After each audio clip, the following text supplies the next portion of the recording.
जय श्री राधा कृष्ण भगवान जी की, जय माता रानी की, जय श्री दुर्गा नवरात्रि उत्सव की। मंदिर श्री बंसी वाले महात्मा यूट्यूब चैनल की ओर से हम आप सभी भक्तों का हार्दिक अभिनंदन करते हैं। जैसा कि आप सभी जानते हैं कि माँ दुर्गा के नवरात्रि अब आने वाले हैं। इस वर्ष माँ दुर्गा के नवरात्रि 7 अक्टूबर से लेकर 14 अक्टूबर तक हैं। इस वर्ष कुल 8 नवरात्रे हैं। तो आज हम आपको सुनाने जा रहे हैं माँ दुर्गा के नवरात्रों की परम पावन कथा। साथ ही हम आपको नवरात्रों के व्रत की विधि बताएंगे। इसके साथ ही नवरात्रों के व्रत में किस पूजन सामग्री का प्रयोग किया जाता है, ये सारी कथा आज हम आपको यहाँ पर सुनाने जा रहे हैं। आप सबसे छोटा सा निवेदन, हमारे इस चैनल को आप सब्सक्राइब कर लीजिए ताकि भगवान की अन्य कथाएं भी आप सुन सकें। तो सबसे पहले हम आपको सुनाने जा रहे हैं कि माँ दुर्गा के नवरात्रों की विधि कौन सी है, किस विधि से व्रत रखे जाते हैं। तो वो विधि इस प्रकार है। आश्विन शुक्ल प्रतिपदा को ब्रह्म मुहूर्त में स्नान करें। घर के किसी पवित्र स्थान पर स्वच्छ मिट्टी से वेदी बनाएं। वेदी में जौ और गेहूं दोनों को मिलकर बोएं। वेदी पर या समीप के ही पवित्र स्थान पर पृथ्वी का पूजन कर वहां सोने, चांदी, तांबे या मिट्टी का कलश स्थापित करें। इसके बाद कलश में आम के हरे पत्ते, दूर्वा, पंचामृत डालकर उसके मुंह पर सूत्र बांधें। कलश स्थापना के बाद गणेश जी का पूजन करें। वेदी के किनारे पर देवी की किसी धातु, पाषाण, मिट्टी व चित्रमय मूर्ति को विधि विधान से विराजमान करें। तत्पश्चात मूर्ति का आसन, पाद्य, स्नान, वस्त्र, गंध, अक्षत, पुष्प, धूप, दीप, नैवेद्य, आचमन, पुष्पांजलि, नमस्कार, प्रार्थना आदि से पूजन करें। दुर्गा सप्तशती का पाठ व दुर्गा स्तुति का पाठ करें। पाठ स्तुति के बाद दुर्गा जी की आरती कर प्रसाद वितरित करें। कन्या भोजन कराएं, फिर स्वयं फलाहार ग्रहण करें। प्रतिपदा के दिन घर में ही ज्वार बोने का भी विधान है। नवमी के दिन इन्हीं ज्वारों को जिसमें बोए हैं सिर पर रखकर किसी नदी या तालाब में विसर्जन करना चाहिए। अष्टमी तथा नवमी महातिथि मानी जाती हैं। इन दोनों दिनों में पारायण के बाद हवन करें, फिर यथाशक्ति कन्याओं को भोजन कराना चाहिए। तो इस प्रकार यह नवरात्रों की विधि है कि इस प्रकार से नवरात्रि आप रख सकते हैं। अब हम आपको बताने जा रहे हैं कि माँ दुर्गा जी के नवरात्रों की पूजन सामग्री कौन कौन सी है। तो उसमें गंगा जल, रोली, मौली, पान, सुपारी, धूप बत्ती, घी का दीपक, फूल की माला, बिल्व पत्र, चावल, केले का खंबा, बंधनवार के लिए आम के पत्ते, चंदन, घट, नारियल, हल्दी की गांठ, पंचरत्न, लाल रंग का वस्त्र, पूर्ण पात्र अर्थात चावल से भरा पात्र, गंगा की मृत्तिका, जौ, बताशा, सुगंधित तेल, सिंदूर, कपूर, पंच सुगंध, नैवेद्य के वास्ते फल इत्यादि, पंचामृत, दूध, दही, घी, मधु, चीनी, पंचगव्य, गाय का गोबर, गोमूत्र, गोदूध, गोदही, गोधृत, दुर्गा जी की स्वर्ण मूर्ति या दुर्गा जी की मिट्टी की प्रतिमा या माँ दुर्गा जी का परम सुंदर चित्र, कुमारी पूजन के लिए वस्त्र, आभूषण तथा नैवेद्य, अष्टमी ज्योति पूजन के वास्ते उपरोक्त सामग्री, घट, गंगा जल। व्रत करने की विधि। इस व्रत में उपवास या फलाहार का आदि कोई विशेष नियम नहीं है। प्रातःकाल उठकर स्नान करके मंदिर में जाकर या घर पर ही नवरात्रों में दुर्गा जी का ध्यान करके यह कथा पढ़नी चाहिए। कन्याओं के लिए यह व्रत विशेष रूप से लाभदायक है। श्री जगदम्बा जी की कृपा से सब विघ्न दूर होते हैं। माँ की कृपा होगी तो घर में खुशियाँ आती हैं। कथा के अंत में बारंबार दुर्गा माता सदा ही आपकी जय हो का उच्चारण करना चाहिए। तो अब आपको सुनाने जा रहे हैं श्री दुर्गा नवरात्र की परम पावन कथा, जो कि इस प्रकार है। आप इस कथा को पूरे ध्यान से सुने, क्योंकि कथा को अगर हम ध्यान से सुनते हैं तभी माँ की पूरी कृपा हम सब पर होती है, हमारे परिवार पर होती है। तो माँ दुर्गा जी के नवरात्रों के व्रत की परम पावन कथा इस प्रकार है। बोल साचे दरबार की जय, बोल साची जोतों वाली माता तेरी सदा ही जय। अब माँ दुर्गा जी के नवरात्र की व्रत कथा। बृहस्पति जी बोले कि हे ब्रह्मा जी, आप अत्यंत बुद्धिमान और चारों वेदों को जानने वालों में श्रेष्ठ हो। हे प्रभु, कृपा कर मेरा वचन सुनो। चैत्र, आश्विन, माघ और आषाढ़ मास के शुक्ल पक्ष में नवरात्रि का व्रत और उत्सव क्यों किया जाता है? हे भगवान, इस व्रत का फल क्या है, कैसे करना उचित है और पहले इस व्रत को किसने किया है, सो विस्तार से कहो। बृहस्पति जी का ऐसा प्रश्न सुनकर ब्रह्मा जी कहने लगे कि हे बृहस्पति, प्राणियों के हित करने की इच्छा से तुमने बहुत ही अच्छा प्रश्न किया है। जो मनुष्य मनोरथ पूर्ण करने वाली दुर्गा, महादेवी, सूर्य और नारायण का ध्यान करते हैं, वे मनुष्य इस जगत में सदा ही धन्य हैं। यह नवरात्रि व्रत संपूर्ण कामनाओं को पूर्ण करने वाला है। इसके करने से पुत्र चाहने वाले को पुत्र, धन चाहने वाले को धन, विद्या चाहने वाले को विद्या और सुख चाहने वालों को सुख मिल सकता है। इस व्रत को करने से रोगी का रोग दूर हो जाता है और कारागार में पड़ा हुआ मनुष्य बंधन से छूट जाता है।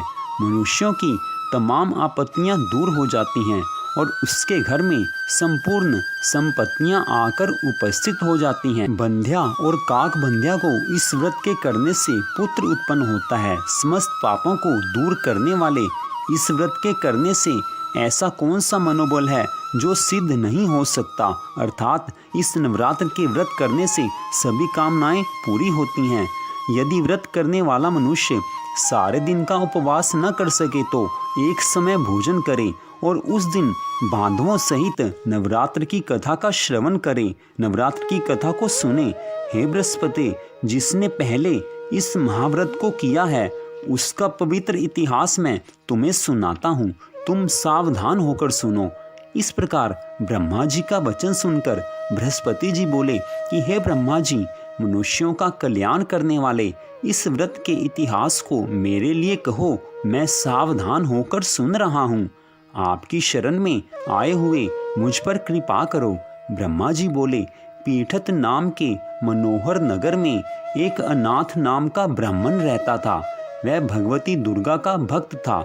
उसके संपूर्ण सद्गुणों से युक्त मानो ब्रह्मा की सबसे पहली रचना हो ऐसी यथार्थ नाम वाली सुमति नाम की एक अत्यंत सुंदर पुत्री पैदा हुई।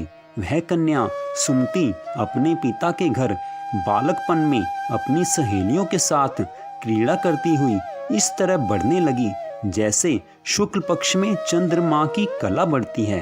उसका पिता प्रतिदिन माँ दुर्गा की पूजा और होम किया करता था। उस समय वह भी नियम से वहाँ उपस्थित होती थी। एक दिन वह सुमति अपनी सखियों के साथ खेलने में लग गई और भगवती के पूजन में उपस्थित नहीं हुई।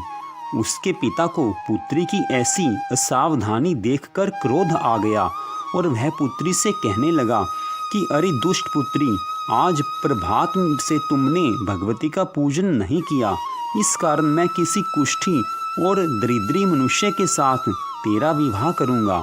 इस प्रकार पिता के वचन सुनकर सुमति को बड़ा दुख हुआ और पिता से कहने लगी कि हे पिता, मैं आपकी कन्या हूँ, आपकी पुत्री हूँ और आपके सब तरह से आधीन हूँ। जैसे आपकी इच्छा हो आप मेरा विवाह कर सकते हो, पर होगा वही जो मेरे भाग्य में लिखा है, क्योंकि भाग्य के लेख को कोई मिटा नहीं सकता।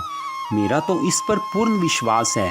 मनुष्य न जाने कितने मनोरथों का चिंतन करता है, पर होता वही है जो भाग्य विधाता ने लिखा है, तथा जो जैसा करता है उसको फल भी उस कर्म के अनुसार ही मिलता है।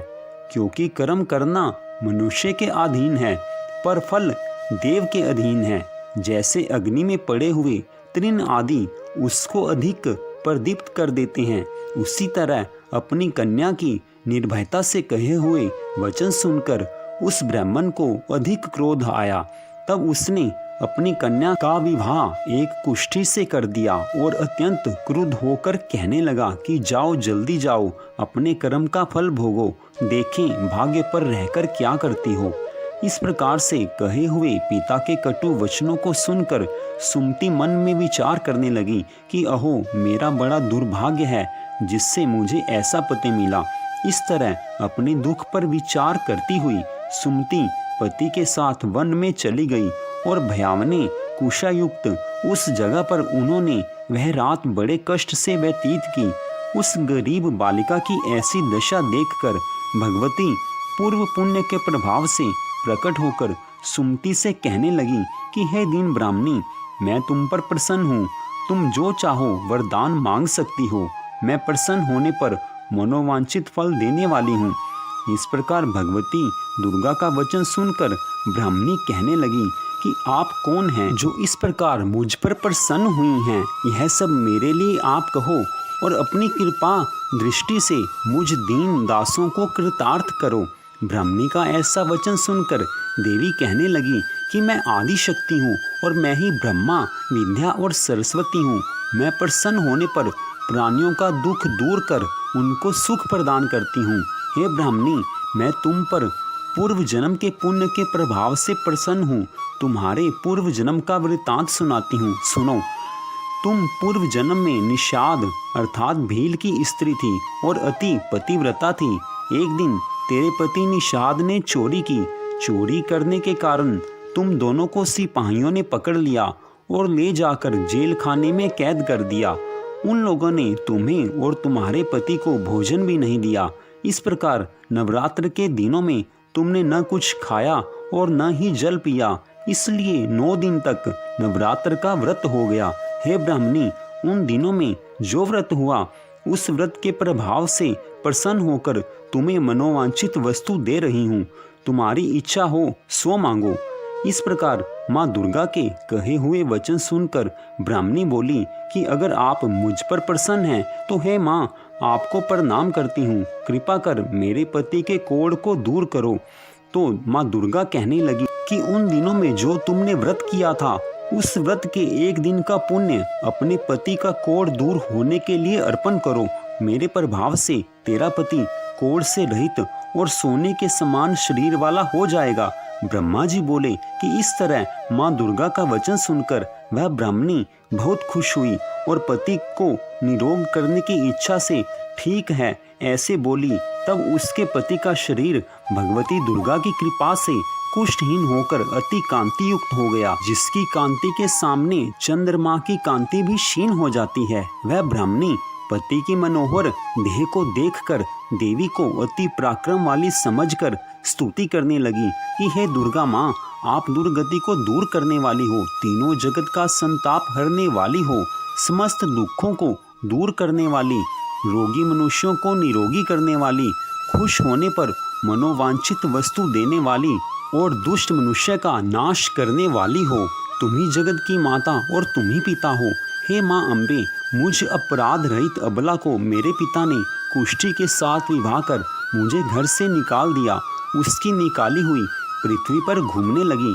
आपने ही मेरा इस आपत्ति रूपी समुद्र से उद्धार किया है। हे देवी, आपको नमस्कार करती हूँ, मुझ दीन की रक्षा करो। तो ब्रह्मा जी ने कहा कि हे बृहस्पति, इस तरह उस सुमति ने मन से माँ दुर्गा की स्तुति की। उसके द्वारा की गई स्तुति को सुनकर माँ दुर्गा को बहुत संतोष हुआ और वह ब्राह्मणी से कहने लगी कि हे पुत्री, उद्धायक नाम का अति बुद्धिमान, धनवान और कीर्तिवान जितेंद्रिय पुत्र तुझे शीघ्र ही होगा। ऐसे कहकर वह देवी ब्राह्मणी से फिर कहने लगी कि हे ब्राह्मणी, और जो कुछ तेरी इच्छा हो वही मनोवांछित वस्तु मांग सकती हो। ऐसा भगवती दुर्गा का वचन सुनकर सुमति बोली कि हे माँ, अगर आप मुझ पर प्रसन्न हैं तो कृपा कर मुझे नवरात्र की विधि बतलाइए। हे माँ अम्बे, जिस विधि से नवरात्र करने से आप प्रसन्न होती हैं उस विधि और उसके फल का मेरे लिए विस्तार से वर्णन करें। इस प्रकार ब्राह्मणी के वचन सुनकर माँ दुर्गा कहने लगी कि हे ब्राह्मणी, मैं तुम्हें परम पावन नवरात्र की विधि को बताती हूँ, जिसको सुनने से मनुष्य पापों से छूटकर मोक्ष को प्राप्त हो जाता है। आश्विन मास के शुक्ल पक्ष की प्रतिपदा से लेकर 9 दिन तक विधि पूर्वक व्रत करे। यदि दिन भर का व्रत न कर सके तो एक समय भोजन करे। पढ़े लिखे ब्राह्मणों से पूछकर घट की स्थापना करे और वाटिका बनाकर उसको प्रतिदिन जल से सींचे। महाकाली, महालक्ष्मी और महासरस्वती माँ की मूर्तियां बनाकर उनकी नित्य विधि सहित पूजा करे और पुष्पों से विधि पूर्वक अर्घ दे। बिजोरा के फूल से अर्घ देने से रूप की प्राप्ति होती है। जायफल से कीर्ति, दाख से कार्य की सिद्धि होती है। आंवले से सुख और केले से भूषण की प्राप्ति होती है। इस प्रकार फलों से अर्घ देकर यथाविधि हवन करे। खांड, घी, गेहूं, शहद, जौ, तिल, बिल्व, नारियल, दाख, कदम्ब इनसे हवन करे। गेहूं से होम करने पर लक्ष्मी की प्राप्ति होती है। खीर व चंपा के पुष्पों से धन और पत्तों से तेज और सुख की प्राप्ति होती है। आंवले से कीर्ति और केले से पुत्र, कमल से राज सम्मान और दाखों से सुख संपत्ति की प्राप्ति होती है।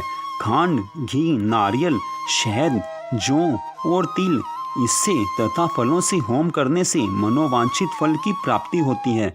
व्रत करने वाला मनुष्य इस विधि से होम कर आचार्य को दक्षिणा देकर संतुष्ट करे। हे पुत्री, इस 9 दिनों में जो कुछ दान दिया जाता है उसका करोड़ों गुना फल मिलता है। इस नवरात्र के व्रत करने से ही अश्वमेघ यज्ञ का फल मिलता है। हे पुत्री, संपूर्ण कामनाओं को पूर्ण करने वाले उत्तम व्रत को तीर्थ, मंदिर अथवा घर में ही विधि के अनुसार करे। तो इस प्रकार आगे ब्रह्मा जी कथा सुनाते हुए कहने लगे कि हे बृहस्पति, इस प्रकार ब्राह्मणी को व्रत की विधि और फल बताकर माँ अंतर ध्यान हो गई। माँ दुर्गा वहां से अंतर ध्यान हो गई। तो इस व्रत को जो भी पूरी विधि से करता है, ब्रह्मा जी आगे कहने लगे कि हे बृहस्पति जी, जो भी मनुष्य इस विधि से नवरात्र के व्रत को रखता है उसके ऊपर माँ की पूरी कृपा होती है। माँ की कृपा से उसकी सभी कामनाएं पूरी होती हैं और उसके घर में सुख का निवास होता है। सुख, शांति, आनंद माँ की कृपा से उसके घर में आते हैं। तो इस प्रकार ब्रह्मा जी ने देवगुरु बृहस्पति जी को श्री दुर्गा नवरात्रों के व्रत की कथा को सुनाया था। वो सारी कथा आपने हमारे चैनल पर सुनी। तो मंदिर बंसी वाले महात्मा यूट्यूब चैनल की ओर से इस कथा को सुनने के लिए आप सबका हार्दिक धन्यवाद। भगवान श्री राधा कृष्ण जी की, माता रानी की कृपा सदा आप सब पर, आपके परिवार पर बनी रहे, यही मंगल कामना है हमारी। आगे इसी नवरात्रों में हम श्री दुर्गा सप्तशती के पाठ को भी आपको सुनाया करेंगे। नवरात्रों में श्री दुर्गा सप्तशती के पाठ को सुनना या पाठ करना बड़ा ज्यादा शुभ कहा गया है। तो कृपया दुर्गा सप्तशती की कथा को भी आप हमारे चैनल पर प्रतिदिन अवश्य सुने। तो आपका फिर से धन्यवाद। जय श्री राधा कृष्ण भगवान जी की, जय माता रानी की, जय जय श्री राधे, जय जय श्री राधे, जय जय श्री राधे श्याम।